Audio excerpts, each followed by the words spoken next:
Hey everyone, this is just a quick video because I haven't uploaded in a while and I thought I'd check in and clarify some stuff. Someone asked me if there's a source for my claims that Deep Silver forced Volition to make Saints Row the way it was, and I'm afraid it's one of those dude trust me bro situations.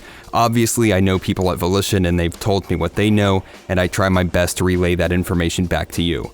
And of course I'm aiming to keep it 100 because what the hell is the point in lying about any of this bullshit? It's over. Saints Row is dead. So I'd much prefer to give you guys closure more than anything else.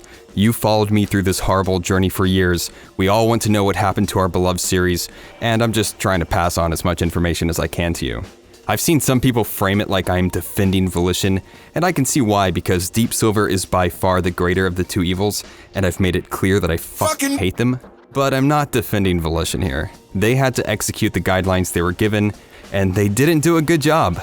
The management issues they've had since AOM were never really resolved. I've heard the leadership behind the scenes was poor. You could argue that maybe Volition was too complicit in this mess of a game, but being an understaffed AAA studio that survived making one of the worst selling games of all time didn't exactly put them in any position to fight for creative control.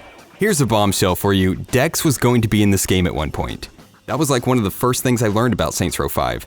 I was told in confidence when it was being roughly scripted out. And more importantly, being told how they really wanted to make the moment feel right, because they knew what it meant to the OG story.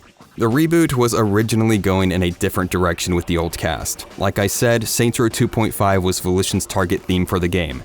A theme that a majority of us in the community would agree to be the best direction in the series, bridging the gap, tying it all together. But this is the messed up thing about AAA publishing. So much money is being dumped into marketing and the demographics of who they want to market these games to don't exactly align with the fans of the series. They wouldn't bring back Dex on the principle that only 10% of players would even know who that character was. The publishers have total control over that shit. That is the way they think. They're not thinking, oh man, fans have waited years to see the conclusion to this plot thread. Here's a budget for 5 missions, make it an epic subplot that players won't forget. They're thinking, we're going to give you a budget to make a food truck activity so we can tie it into this overpriced piece of shit Saints Row hot sauce product we plan to sell as an additional revenue source. We also plan on selling coffee, so make the main character always have a coffee cup in their hand, and we're pulling the budget on licensed music. I mentioned that Deep Silver really pushed the color teal, which seems minor compared to major story alterations, but it really goes to show you how this is really Deep Silver's thing and not Volition. Deep Silver paid $22 million for Saints Row. You bet your ass they're going to have a say in what a Saints Row game really is. Teal, Bryce Charles, the student loans, the coffee hipster vibes. They were even trying to get rid of the fleur-de-lis, because get this, it's a reboot so there doesn't need to be a connection to the previous games.